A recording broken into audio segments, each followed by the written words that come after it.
Hey guys, Hacksploit here, back again with another video, and in this video we're going to be looking at how to evade or bypass antivirus softwares using veil evasion. Now again, this was a highly requested video and a lot of you guys had asked me to do it, even stretching as far as last year, and finally it's come to my attention right now because it is the current video on the list.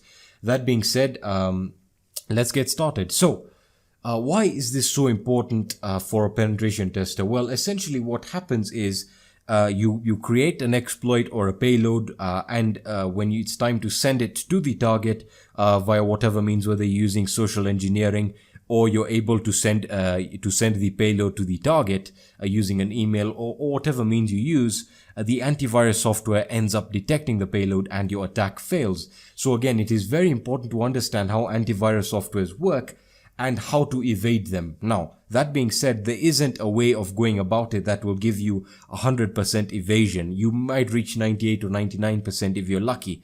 And we'll be talking about this because I am going to make a series on this because it is quite a complicated topic and there are many ways of going about it. So what we're going to be looking at is how to evade some of the most popular antivirus softwares, most specifically the Windows Defender antivirus software, because that is the one that people usually have installed. Now I know many other people have third-party antivirus softwares like Avira, Kaspersky, etc., but we're going to be focusing on antivirus softwares that are signature based. Alright, so essentially what signature-based antivirus softwares do is they look for strings. Now obviously they have a database of these strings that they can pull from and therefore identify any of these strings in a program or an executable file, which in most cases is how the payload is set up in. It could be in a Java file or a jar file, but in most cases when you're sending a payload, it's in an exe file. Now this method can also work for a remote access tool, but we're not going to be focusing on that right now. And I said, as I've mentioned previously, you can use different methods, which we'll be looking at after this, to further your evasion protocol or your evasion percentage. Now, when I talk about this, I'm talking about file splitting and hexadecimal editing, because you can go into these executable files, split them up, and then edit them with a hexadecimal editor and get rid of those strings, therefore decreasing the chance of the antivirus software detecting the payload or the executable file that is obviously trying to harm that computer.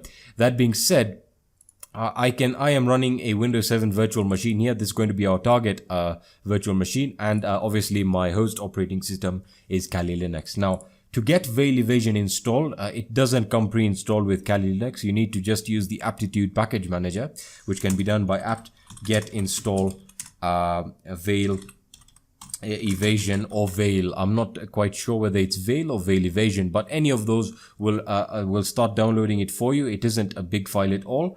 Once it's done, you essentially, after it's done, you want to start configuring it. So you would go into the directory, which is the user share library, and then the veil evasion folder. If you want me to make a separate video on how to install it, I will do so, because it is quite a lengthy install, because you also have to install dependencies like Python to Windows, and Ruby.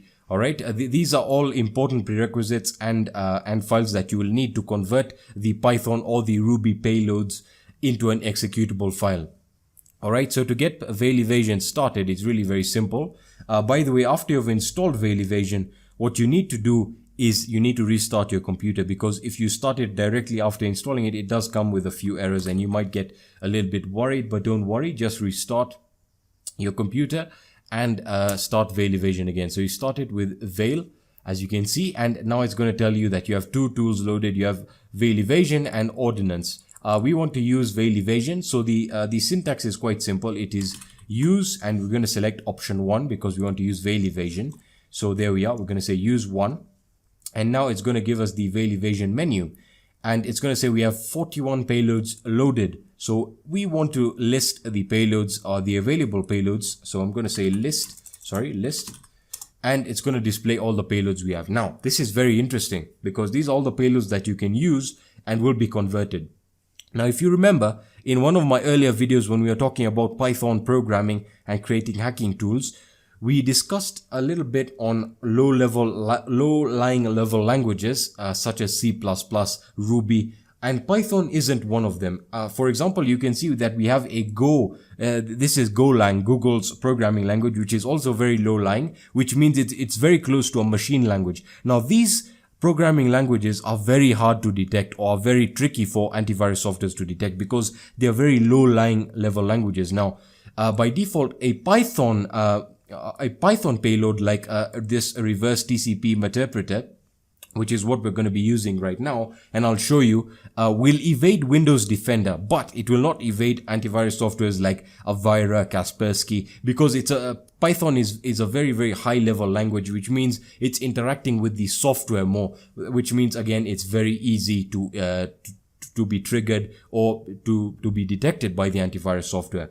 Now we'll also be looking at how to use Ruby, which is much more less detectable than Python. But again, we'll be also focusing on the other ones, the other payload options that we can use here, like the shellcode injection, which we'll talk about in a few seconds. But for now, let's start off with a reverse interpreter session, reverse TCP, which is Python here. So we're going to select use 28, use option 28. All right, and now it's going to ask you to enter your listening, your L host, and you want to remember your L port, or you can change it to whatever you want. That's if you're using port forwarding. We want to go select our L host. So this is essentially your host operating system IP address. So you can just perform a quick ifconfig, like so, ifconfig, and get it. Mine is 192.168.1.105. Excellent. So we're going to set our L host. So the syntax is quite similar to that of Metasploit. So L host and 192.168.1.105, and I'm going to hit enter. All right, now we've set the L host. All we can do now is we can hit generate. All right, when we hit generate, it's going to generate the payload for us. So I'm just going to hit generate. Now make sure you have all the dependencies installed in forms of Python, the Python to exe or Python to win as it's called, and I'm going to hit enter. It's going to ask you to select a base name for your output file. So this comes in place when you're talking about social engineering. So we can say, for example, something like Python setup, we can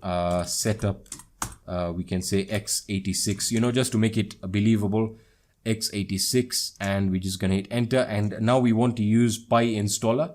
You can also use Python to exe if you want to, but I prefer PyInstaller. It's much more convenient. I'm going to hit 1. All right, and now it's going to prompt you, or it's going to start generating the exe file. So give it a few seconds here. And once you've selected your choice, again, if you've installed all the dependencies, it should start it up. And there we are. It's going to start the process of converting the Python payload into an executable file. All right, so give it a few seconds to generate it, and once it's done, it's going to display the display the output folder. So as you can see here, it's given us the payload module, which is Python interpreter reverse TCP, and the executable is written to the var library veil folder and output compiled python setup.exe. So we're going to hit enter to continue. All right, now what we need to do now is we need to actually browse to that directory. Now I have the directory open, so it's var library veil output compiled, and here it is, the Python setup 32bit.exe.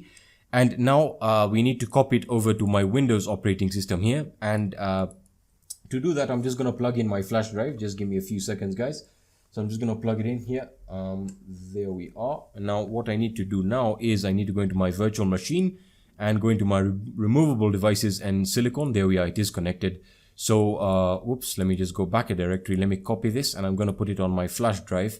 So there we are. I'm just going to paste it in there. So this would be also another attack vector where you give someone a flash drive and you tell them there's a Python setup there. And in most cases, it might work. But again, this is not a video focused on social engineering. So I'm just going to eject it, and we're going to go into VM, and we just want to make sure it is ejected. So we're just going to hit disconnect.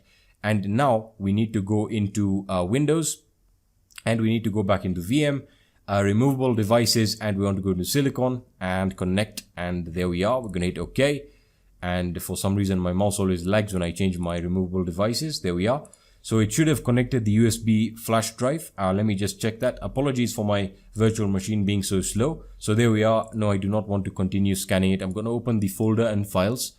And what I want to do now is, whoops, for some reason I minimized that and my virtual machine is really lagging out, man. That's a pity. Sorry about this, guys. If it is lagging out, my sincere apologies. So there we are. That's the file that we've been looking for.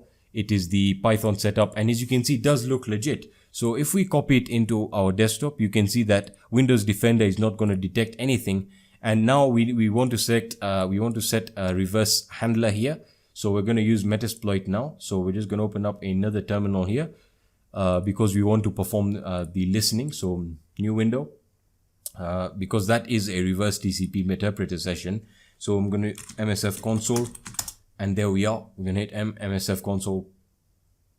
And by the way, after you've generated the payload with veil evasion, you can perform an online scan for antiviruses. And what I've found with the Python version is half of the antiviruses will not detect it. Now, again, this is focused more on the Windows Defender side of things. And this will probably evade Windows Defender, I would say 98% of the time. When I say 98%, I'm giving the other 2% into the fact that Windows may patch this.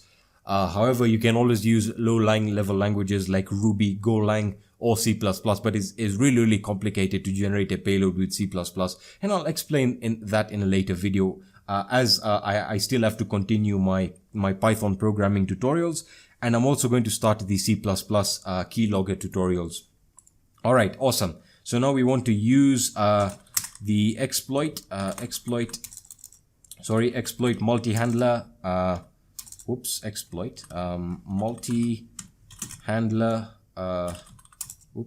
multi-handler, and now we want to say use Python interpreter reverse TCP. Is it an exploit? Yeah, there we are. That's the one. Python interpreter reverse TCP. And now if we show the we want to select payload. Actually we want to select the payload. So sorry, we just need to exit. I'm not actually using this exploit. So MSF console. Sorry about that, guys. Got a little bit confused there. Got a little bit carried away. So as I was saying, this would probably evade Windows 7, Windows 8, 8.1, and also 10, the earlier versions. I'm not sure whether it will evade Windows 10, but we'll probably look at that in the future. But many of you guys have been asking for this, how to use veil evasion. And if you want the installation video, just let me know in the comment section, and I'll make it, because the truth is it is quite complicated to get it set up. But if you have managed to do it, then you're pretty much good to go. All right, so let's start the Metasploit framework here.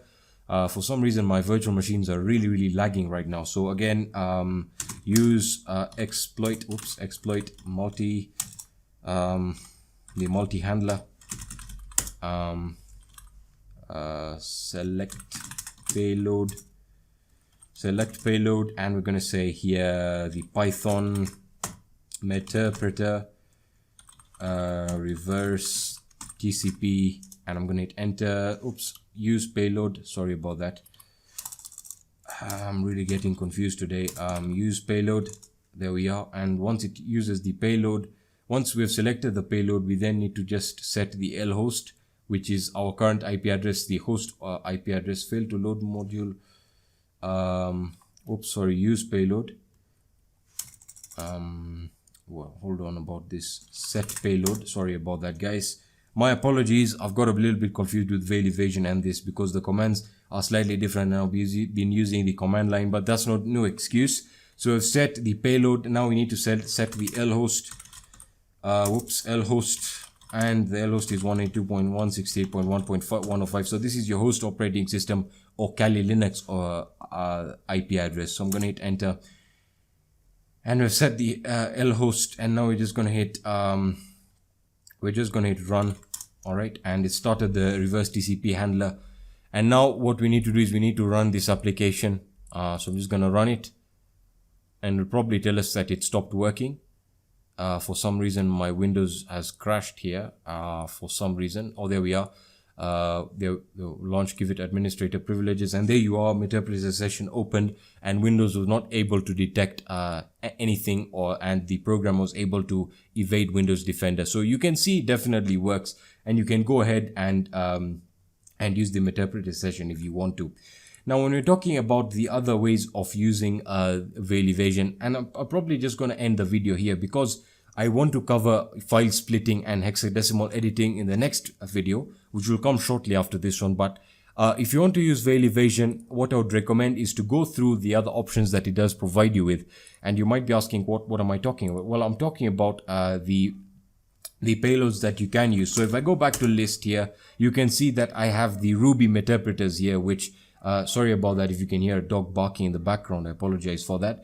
What I would recommend is to use the option 39, which will generate it in Ruby, and then finally you can then use Metasploit again to perform the reverse Meterpreter to give you to handle the reverse connection.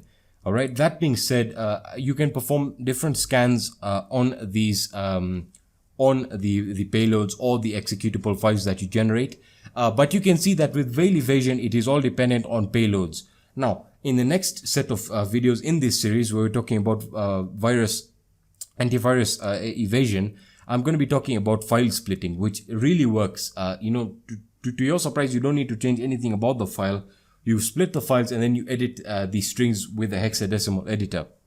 But it is quite complicated, and I'll show you how to perform the calculations, because there is and are a lot of arithmetic calculations involved, scientific arithmetic calculations. That being said, that's going to be it for this video, guys.